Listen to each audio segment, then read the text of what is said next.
नमस्कार दोस्तों, स्वागत है आपका आपके अपने YouTube चैनल पर। दोस्तों, आज की क्लास में हम प्रश्नावली 12 व्रत पर आधारित एक और महत्वपूर्ण प्रमेय को सिद्ध करेंगे। दोस्तों, इससे पिछले वाली क्लास में हमने प्रमेय नंबर 12.3 और 12.4 को सिद्ध किया है, जो कि एग्जाम की दृष्टि से काफी इंपोर्टेंट प्रमेय है। ये जो दोनों प्रमेय है वो एग्जाम के अंदर 6 नंबर में पूछी गई है। आज की क्लास में हम ऐसी एक और इम्पोर्टेंट प्रमेय को सिद्ध करेंगे जो भी एग्जाम के अंदर बहुत सी बार पूछी गई है। तो इस क्लास के अंदर हम प्रमेय नंबर 12.6 और प्रमेय नंबर 12.7 दोनों को सिद्ध करेंगे।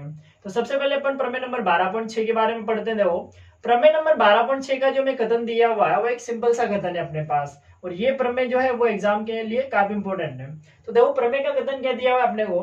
प्रमेय नंबर 12.6 में दे रखी है कि व्रत की समान जीवाएं, यानी कि हमें क्या सिद्ध करना है इसमें। देखो, हमें सिद्ध करना है कि व्रत की समान जीवाएं केंद्र से क्या होती है, समान दूरी पर होती है। ठीक है, यानी कि किसी व्रत के अगर अंदर दो जीवाएं हम ले और दोनों अगर समान हो तो उन समान जीवों की केंद्र से दूरी भी क्या होती है, समान होती है। ठीक, यानी कि सिंपल सा कथन दिया हुआ है कि एक व्रत हम ले, उसमें दो जीवाएं ले, अगर दोनों समान लंबाई की है तो उनकी केंद्र से दूरी भी क्या होगी, समान होगी यहाँ पे। ठीक है, तो व्रत की समान जीवाएं केंद्र से क्या होती है, समदूरस्थ होती है। ये हमें सिद्ध करना है, यानी कि हमें जीवाओं को समान लेके चलना है और उनकी केंद्र से दूरी क्या बतानी है, यहाँ पे समान बतानी है। ठीक है, समदूरस्थ का मतलब हो गया समान दूरी पर स्थित होगी। ठीक, तो इसके लिए हम क्या करेंगे, देखो, हम एक व्रत लेंगे और उस व्रत के अंदर हम क्या करेंगे, दो जीवाएं लेंगे और उनकी लंबाई क्या रहेगी, अपने पास समान रहेगी। ठीक है, तो देखो हमने क्या किया, यहाँ पे एक व्रत लिया।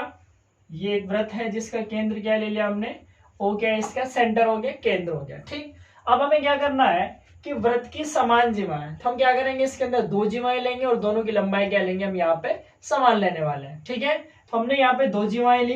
एक जीवा को तो हमने कह दिया क्या, ए बी। ठीक, और दूसरी जीवा को हमने कह दिया यहाँ पे सी डी। तो ये ए बी और सी डी, इसकी क्या दो जीवाएं ले ली अपन ने। ठीक है, अब हमें क्या बताना है, देखो कि व्रत के अंदर दो जीवाएं अगर हम लें, ठीक है, दोनों की लंबाई क्या हो, अगर समान हो, यानी कि व्रत की समान जीवाएं। तो हमने यहाँ पे व्रत के अंदर दो जीवाएं लिए, ए बी और सी डी, और दोनों क्या है, समान है अपने पास। ठीक है, दोनों की लंबाई क्या है, समान है। अब हमें दिखाना है कि इन दोनों जीवाओं की केंद्र से जो दूरी रहेगी, ठीक है, इस जीवा की केंद्र से जो दूरी रहेगी और इस वाली जीवा की भी जो केंद्र से दूरी रहेगी वो क्या रहेगी, समान रहेगी यहाँ पे। ठीक है, अब देखो, केंद्र से दूरी समान का मतलब क्या होगा, अगर हम इस जीवा की केंद्र से दूरी यानी कि ये वाली दूरी निकालें, ठीक है, ये वाली अगर दूरी निकालेंगे, ठीक, तो इस जीवा की भी केंद्र से ये वाली दूरी निकालें। ठीक है, तो ये केंद्र हो गया।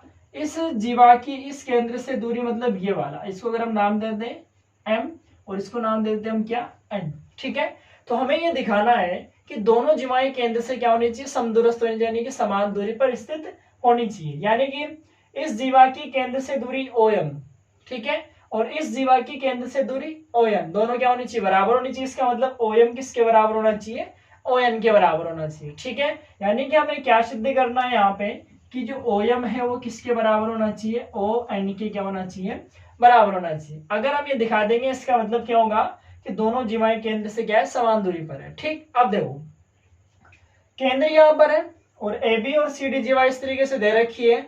अब हमें हमसे बात करें यहाँ पे कि जीवा की केंद्र से दूरी। ठीक है, तो जीवा की जो केंद्र से दूरी होती है वो हमेशा होती है उसकी लंबवत दूरी, यानी कि ये जो ओएम है वो इस ए बी पर क्या रहेगा, लंब रहेगा। हम सदैव दूरी की जब भी बात करेंगे दूरी सदैव कौन सी लेंगे, लंबवत दूरी लेते हैं। ठीक है, तो हमारे पास दूरी क्या रहेगी, यहाँ पे लंबवत दूरी रहेगी, यानी कि ओएम जो है वो लंब होगा इस पे ए बी पे।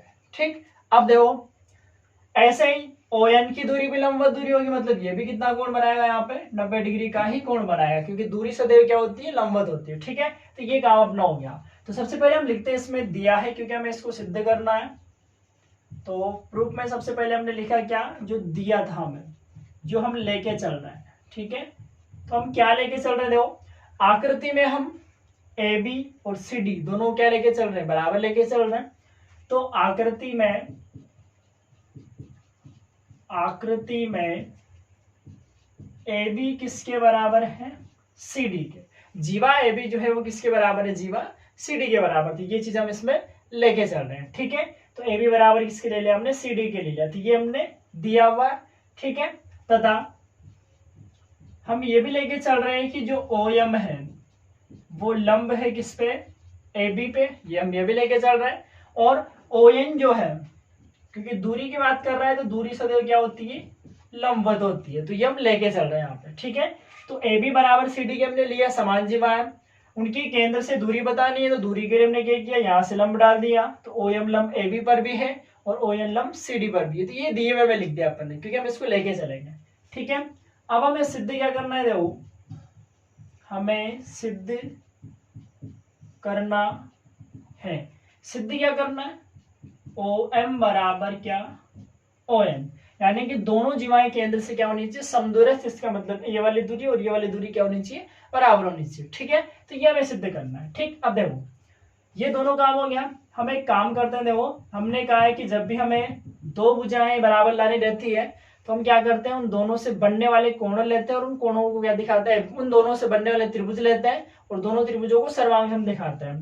तो यहाँ पर ओ एम बराबर ओ एन हमें दिखाना है, ओ एम अपने पास ये, ओ एन अपने पास ये, तो ओ एम को बराबर ओ एन दिखाने के लिए ओ एम से बनने वाला त्रिभुज लेंगे, ठीक है। तो हमने क्या कर दिया, ए को ओ से मिला दिया, ए को ओ से मिला दिया हमने, ठीक है। ऐसे हमने क्या किया, ओ को भी किससे मिला दिया, डी से मिला दिया, ठीक। यानी कि ओ को ए व डी से मिलाया, ये काम हमने कर दिया रचना के लिए, क्योंकि हमें ओ एम बराबर ओ एन दिखाने के लिए इनसे बनने वाले त्रिभुज चाहिए, तो हमने इसके लिए त्रिभुज बना दिया ओ एम ए, और ओ एन के लिए हमने बना दिया ओ एन डी, ये दोनों त्रिभुज हो गए अपने पास, ठीक। अब देखो अब हम करते हैं इसका प्रमाण, यानी कि इसको सिद्ध करते हैं, तो उसके लिए हम क्या करेंगे, देखो हमें क्या चाहिए कि हमें ओ एम बराबर ओ एन दिखाने के लिए ये वाला त्रिभुज और ये वाला त्रिभुज क्या चाहिए, सर्वांग सम चाहिए, ठीक है। और सर्वांग सम कब होंगे, जब उनमें कितनी चीजें बराबर होगी, तीन चीजें बराबर होनी चाहिए। अब तीन देखो कैसे,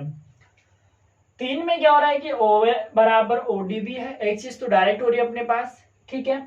इसके अलावा यहाँ पर भी 90 और यहाँ पर भी 90 हो रहा है, दो चीजें तो हमें डायरेक्ट मिल जाएगी, तीसरे में निकालनी पड़ेगी यहाँ पे। अब तीसरी कैसे निकालेंगे, देखो जो हमें दिया हुआ उसी को काम में लेंगे। इस प्रश्नावली के सवालों में या प्रमेय वाले सवालों में नंबर लाने का सबसे बढ़िया तरीका रहता है कि एक तो मैं दिया हुआ सवाल के अंदर होता है और दूसरा हमें पता होता है कि हमें क्या सिद्ध करना है, तो दो चीजें तो हमें सवाल के अंदर ही पता लग जाती है। तो पहले हम लिख देते हैं दिया हुआ और उसके नीचे लिख देते हैं हमें सिद्ध करना है, ठीक। तो पहला काम यहाँ पे कंप्लीट होता है। फिर अगर रचना कुछ अलग से हो रही होगी तो ठीक है, नहीं हो रहा होगा तो प्रमाण से स्टार्ट करेंगे, और प्रमाण में जो दिया हुआ है उसी को काम में लेते हैं हम। तो अगर हम इतना कुछ भी लिख देते हैं तब भी हमारे कुछ ना कुछ नंबर तो आएंगे से इसमें। तो कुछ ना कुछ नंबर लाने का सबसे बढ़िया तरीका ये कि पहले दिया है फिर सिद्ध करना है और बाद में उसका प्रमाण हम लिख देंगे, ठीक है। अब देखो हमें दिया हुआ है ए बी बराबर सी डी के, ठीक है। ए बी बराबर किसके दिया हुआ है, सी डी के दिया हुआ है, ठीक। तथा ओ एम लंब है किस पे, ए बी पे, और ओ एन लंब है किस पे, सी डी पे, ठीक। अब देखो चूंकि हमने इससे पहले एक प्रमेय सिद्ध करी है कि अगर हम किसी वृत्त के केंद्र से उसकी जीवा पर यदि लंब डालते हैं तो वृत्त के केंद्र से जीवा पर डाला गया लंब जीवा को क्या करता है, सम द्विभाजित करता है, समान दो भागों में बांटता है, ये हमने सिद्ध कर रखा है पहले। तो हम यहाँ पे लिखेंगे चूंकि वृत्त के केंद्र से जीवा पर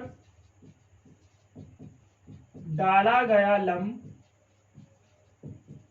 जीवा को आधा करता है, ये हम जानते हैं, आधा करता है, ठीक है, ये हम जानते हैं। अब देखो हम ए बी बराबर सी डी के दे रखे, जीवाओं की लंबाई समान है और हमने कह दिया कि वृत्त के केंद्र से जैसे हम जीवा पे लंब डालेंगे तो जीवा को क्या कर देगा, वो आधा कर देगा। इसका मतलब हम एक काम करें, यहाँ पे ए बी का और सी डी का दोनों का आधा करता है। आधा करने का मतलब हमने दो का भाग दे दिया और इधर भी हमने सी डी का आधा किया, मतलब दो का भाग दे दिया। तो ए सब दोनों समान है, इनके आधे कर दिया, आधे का मतलब दो का भाग दे दिया, ठीक। और दो का भाग देंगे तो जब ए बी का आधा करेंगे तो ए बी का आधा तो कौन होगा, ए एम या फिर बी एम हो जाएगा, ठीक है। तो ए बी का आधा क्या हो गया, ए एम, तो यहां लिख दिया हमने क्या, ए एम बराबर। ऐसे सी डी का आधा क्या हो गया, सी डी का आधा डी एन या फिर सी एन, तो पूरी सी डी का आधा क्या हो जाएगा, डी एन, तो ये लिख दिया अपन ने डी एन, ठीक। ये समीकरण नंबर 1 हो गए, ठीक। अब देखो ये हो गया अपने पास। अब हमें क्या करना है, ठीक, हमें इस त्रिभुज को और इस त्रिभुज को क्या दिखाना है, सर्वांगसम दिखाना है। तो हम क्या करेंगे, देखो त्रिभुज ए एम ओ व त्रिभुज डी एन ओ में, अब इसमें और इसमें क्या क्या बराबर हो गया अपने पास, एक तो AO बराबर किसके, DO के, ये क्या है वृत्त की त्रिज्या, AO और OD क्या है वृत्त की त्रिज्या हो गई अपने पास। ठीक, दूसरा कोण AMO बराबर कोण DNO, और ये क्या है 90 डिग्री यानी कि समकोण हो गए। ठीक, और तीसरी चीज क्या अपने पास देखो, हमने सिद्ध किया है कि जो AM है वो किसके बराबर होगा, DN के, ये समीकरण नंबर 1 से लिख देंगे। ठीक है, तो AM बराबर किसके हो गया, DN के, ये हमने दिखा दिया यहाँ पे, और यहां से हमने यहाँ लिख दिया। अब देखो दो तो भुजाएं बराबर हो रही है और एक कोण बराबर हो रहा है, लेकिन कोण कौन सा है 90 डिग्री का, तो 90 के सामने वाली भुजा, ठीक है, और दूसरी एक भुजा है, इसका मतलब RHS नियम से, तो RHS नियम से त्रिभुज AMO सर्वांग हो जाएगा त्रिभुज DNO के। ठीक है, यानी कि दो भुजाएं और एक कोण के नियम से, लेकिन कोण कैसे ले लिया हमने, समकोण ले लिया, 90 डिग्री का कोण है, इसका मतलब नियम कौन सा, RHS। तो RHS नियम से हमारे पास त्रिभुज AMO सर्वांग सम होगा किसके, त्रिभुज DNO के। ठीक, और जब दो त्रिभुज सर्वांग सम होते हैं तो हम CPCT के नियम से हम क्या लिख देते हैं कि जो OM है वो किसके बराबर हो जाएगा, NO के, यानी कि MO बराबर किसके हो जाएगा, NO के हो जाएगा। ठीक है, क्यों, क्योंकि CPCT का नियम क्या कहता है कि यदि दो त्रिभुज हमारे पास समरूप होते हैं, सर्वांग सम होते हैं, तो उनमें बचे हुए चीजें सब बराबर होती है। तो यहाँ पर OM बराबर किसके हो जाएगा, ON के। ठीक है, इसका मतलब क्या होगा, अतः वृत्त की समान जीवाएं केंद्र से समदूरस्थ होती है। ठीक है, वृत्त की जो समान जीवाएं होती है वो केंद्र से क्या होती है, समदूरस्थ होती है। ठीक, तो इस तरीके से हम इस प्रमेय को सिद्ध कर देंगे। बहुत ही सिंपल सी प्रमेय थी कि वृत्त की समान जीवाएं वृत्त के केंद्र से क्या होती है, समान दूरी पर होती है, यानी कि समदूरस्थ होती है। तो इन सभी प्रमेय की कथन को हम सवालों के लिए भी लागू करेंगे, तो कथन भी याद रखना पड़ेगा हमें यहाँ पे। ठीक है, तो वृत्त की समान जीवाएं केंद्र से क्या होती है, समदूरस्थ होती है। तो हमने क्या किया, वृत्त के अंदर दो जीवाएं ली, AB और CD, दोनों के समान है, समान लंबाई की है, तो AB बराबर CD के है। ठीक, अब हमें उनकी केंद्र से दूरी बतानी है, तो OM और ON हमने यहाँ पे उनकी केंद्र से दूरी ली है, और दूरी सदैव ली जाती है लंबवत, तो हमने ले लिया OM लंब AB पे और ON लंब किस पे, CD पे। हमें बताना है कि OM बराबर किसके होना चाहिए, ON के, तो ये हमने सिद्ध करने वाले भाग में लिख दिया। ठीक, अब हमें OM बराबर ON दिखाने के लिए इनसे बनने वाले त्रिभुज लेंगे। तो हमने त्रिभुज बनाया यहाँ पे, O को A से और O को D से मिला दिया, तो एक त्रिभुज तो ये बना और एक त्रिभुज ये बन गया अपने पास। ठीक, अब देखो दोनों त्रिभुजों को दिखाना हमें सर्वांग सम, और सर्वांग समता के लिए उनमें तीन चीजें बराबर होनी चाहिए। अब तीन में से दो दो डायरेक्ट मिलेगी, लेकिन तीसरे में पहले दिखानी पड़ेगी। तो कैसे दिखाया अपने, देखो AB बराबर दिया हुआ CD के, ठीक है, और OM लंब AB पे, ON लंब CD पर है, और हम जानते हैं इससे पहले हमने सिद्ध किया है कि वृत्त के केंद्र से यदि उसकी जीवा पर लंब डालेंगे तो वो जीवा को क्या करता है, समद्विभाजित करता है, यानी कि आधा करता है। ठीक है, तो AB का भी आधा होगा और CD का भी आधा होगा, तो दोनों के आधे क्या होंगे, आधे आधे क्या हो जाएंगे, बराबर, यानी कि AM बराबर ND के, और AM बराबर ND के हो जाएगा, तो फिर दोनों त्रिभुजों को हम क्या करेंगे, सर्वांग सम दिखा सकते हैं। ठीक है, नियम कौन सा, RHS, और RHS नियम से क्या कर देंगे, हम दोनों को सर्वांग सम दिखा देंगे। सर्वांग सम होते ही MO बराबर किसके, NO के, और MO बराबर NO होते ही तो हमारे पास क्या हो जाएगा कि जो दोनों जीवाओं की केंद्र से दूरी है वो क्या है, समान, यानी कि वृत्त की समान जीवाएं केंद्र से क्या होती है, समदूरस्थ होती है। ठीक है, तो ये तो हमारे पास प्रमेय नंबर 12.6 कंप्लीट है। ठीक, जिसका कथन हमारे पास दिया हुआ था कि वृत्त की समान जीवाएं वृत्त के केंद्र से क्या होती है, समदूरस्थ होती है। अब हम सिद्ध करेंगे इसकी प्रमेय नंबर 12.7, जो कि इसका विलोम कथन दिया हुआ है। अब विलोम कथन किस तरीके से, देखो यहाँ पर तो दिया हुआ है कि वृत्त की समान जीवाएं केंद्र से क्या होती है, समदूरस्थ होती है, यानी कि अगर जीवाएं समान है तो उनकी केंद्र से दूरी भी क्या होगी, बराबर होगी। ठीक है, लेकिन अगर इसका विलोम करें, यदि वृत्त की जीवाओं की केंद्र से दूरी बराबर है, अगर हम दो जीवाएं लें उनकी केंद्र से दूरी बराबर लेंगे, तो वो जीवाएं भी क्या होनी चाहिए, हमारे पास समान होनी चाहिए। यानी कि अगर वृत्त में जीवाओं की केंद्र से दूरी बराबर है तो जीवाएं भी क्या होती है, समान होती है। ठीक है, तो आइए हम इसकी नेक्स्ट प्रमेय को सोल्व करते हैं। आइए हम बात करते हैं अपने नेक्स्ट प्रमेय पे, प्रमेय नंबर 12.7। प्रमेय नंबर 12.7 का कथन जो दिया हुआ है, देखो किसी वृत्त की जीवाएं केंद्र से बराबर दूरी पर हो, यानी कि एक वृत्त लें और उसके अंदर हम ऐसी जीवाएं लें जिनकी केंद्र से दूरी क्या हो, बराबर हो। तो बराबर दूरी वाली जो जीवाएं होती है वो परस्पर क्या होती है, समान होती है। यानी कि क्या हो गया अब कि दो जीवाओं की यदि केंद्र से दूरी बराबर है तो दोनों जीवाएं भी क्या हो जाएगी, बराबर हो जाएगी। ठीक है, उसी का विलोम कथन है अपने पास। ठीक, तो इसको किस तरीके से सिद्ध करेंगे, देखो इसके लिए हमने क्या किया, एक वृत्त लिया, ठीक है, और ये वृत्त का केंद्र ले लिया हमने। ठीक, सेम वही डायग्राम पहले जैसा ही बनाएंगे हम। इसके अंदर हम दो जीवाएं लेंगे ए बी और एक ले ली हमने क्या, सी डी। अब हमने ये नहीं कहा कि दोनों जीवाएं बराबर है। ए बी और सी डी दो जीवाएं हैं, दोनों की केंद्र से दूरी, यानी कि ए बी की केंद्र से दूरी तो ये हो गई ओ एम और सी डी की केंद्र से दूरी क्या हो गई, ओ एन। ठीक है, ये ओ एन। अब हमें ओ एम बराबर दे रखा है किसके, ओ एन के, यानी कि दो जीवाओं की केंद्र से दूरी क्या दे रखी है, बराबर दे रखी है। ठीक है, यानी कि ओ एम बराबर किसके दिया हुआ है, ओ एन के। तब हमें सिद्ध करना है कि दोनों जीवाएं भी क्या होगी, यहाँ पे समान होगी। ठीक, अब देखो कैसे, ये केंद्र है और इसकी केंद्र से ए बी की दूरी ओ एम बराबर है केंद्र से सी डी की दूरी ओ एन। ओ एम बराबर किसके दिया हुआ है, ओ एन के। ठीक, तो यहां पर हमने सबसे पहले दिया हुआ है तो हम लिखते हैं दिया है, जो हमें दिया हुआ है वो लिखेंगे सबसे पहले हम। तो हमें दिया हुआ है कि आकृति में जीवा ए बी व सी डी की केंद्र से दूरी, ठीक है, केंद्र से दूरी समान है। दो जीवाएं हैं और उनकी केंद्र से दूरी क्या है, समान है अपने पास। ठीक है, अर्थात इसका मतलब क्या है, देखो इसका मतलब हमारे पास हो गया कि जो ओ एम है वो किसके बराबर है, ओ एन के। ठीक, अब फिर वही बात है कि ये दो दूरियां हमारे पास, हम जानते हैं दूरी से देर क्या होती है, लंबवत होती है। तो यहाँ पर ये कितना कोण बनाएगा, 90, और ये भी कितना बनाएगा, 90 बनाएगा अपने। ठीक है, इसका मतलब वही ओ एम लंब है किस पे, ए बी पे, और ओ एन लंब है किस पे, सी डी पे। ठीक है, तथा हम लिख देते हैं कि जो ओ एम है वो लंब है किस पे, ए बी पे, व ओ एन लंब है किस पे, सी डी पे। दूरी लंबवत लेनी है। ठीक, ये हमारा दिया हुआ कथन हो गया।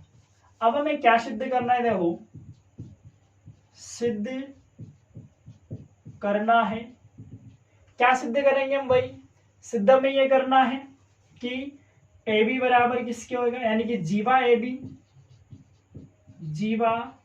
ए बी बराबर होगा किसके, जीवा सी डी के। यानी कि दो जीवाओं की केंद्र से दूरी बराबर है तो जीवाएं भी क्या होनी चाहिए, बराबर होनी चाहिए। ठीक, उसके लिए हमने क्या किया, देखो वही हम त्रिभुज बनाएंगे पहले के जैसे ही। पहले के जैसे हम क्या करेंगे, ओ को ए से मिलाएंगे और ओ को डी से मिलाते हैं। ठीक है, अब देखो, अब हम एक काम करते हैं, यहाँ पे हम लेंगे त्रिभुज, या फिर ऐसे कहते हैं हमें ए बी बराबर सी डी दिखाना है। ए बी बराबर सी डी दिखाना है और हम जानते हैं कि वृत्त के केंद्र से उसकी जीवा पर डाला गया लंब, जीवा को क्या करते हैं, समद्विभाजित। इसका मतलब जैसे हम केंद्र से लंब डालेंगे ए बी क्या हो जाएगी, आधी। आधी का मतलब ए एम और बी एम दोनों क्या होंगे, बराबर होंगे। ठीक है, ऐसे ही हम केंद्र ओ से सी डी पे लंब डालेंगे तो ये लंब सी डी को भी क्या कर देगा, समद्विभाजित कर देगा, आधा कर देगा। इसका मतलब सी एन बराबर किसके हो जाएगा, डी एन के, यानी कि दोनों आधे आधे हो जाएंगे। ठीक, इसका मतलब हम एक काम करें कि इसका आधा यदि इसके आधे के बराबर हो जाएगा, आधा आधे के बराबर है तो ये वाला आधा भी इस वाले आधे के बराबर हो जाएगा। यानी कि ये इसके बराबर, तो इसका डबल करते ये और इसका डबल करते अपने पास क्या हो जाएगा, सी डी हो जाएगा। तो वहां से अपन ऐसे दिखा सकते हैं। ठीक, तो उसके लिए हम कैसे लिखेंगे, पहले चूंकि जो दिया हुआ इसको काम में लेंगे हम, ओ एम लंब है किस पे, ए बी पे, ठीक है, तथा ओ एन लंब है किस पे, सी डी पे। ये दोनों चीजें हमें दे रखी है।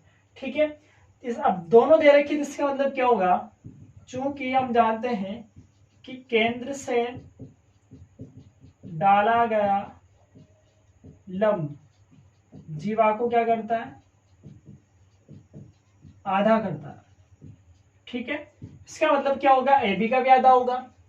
केंद्र से हमने ए बी पे लंब डाला तो ए बी का भी आधा हो जाएगा। इसका मतलब क्या हो जाएगा, ए एम बराबर किसके, बी एम के, और तथा सी एन बराबर किसके, डी एन के हो जाएगा। ठीक, तो ये तो हमें लिख दिया क्योंकि ऐसा होता है। ठीक, अब देखो हम क्या करेंगे, त्रिभुज AMO व त्रिभुज DNO में वही इनको पहले सर्वांग सम दिखाएंगे। तो इनमें सिंपल है, मैं 3 चीज दिख रही है यहाँ पे बराबर। एक तो क्या है कि AO बराबर किसके है, DO के, ये हो गई क्या त्रिज्या। दूसरा हमारे पास क्या हो गया कि MO बराबर किसके, NO के, ये दिया हुआ है। और तीसरा कोण AMO बराबर कोण DNO, और ये कौन से कोण है, समकोण हो गया अपने पास। ठीक है, अब देखो दो तो भुजाएं और एक कोण, लेकिन कोण कौन सा है, समकोण है, और समकोण है तो फिर कौन सा नियम, RHS नियम से त्रिभुज AMO सर्वांग सम होगा DNO के। ठीक है, दोनों क्या हो गए, सर्वांग सम।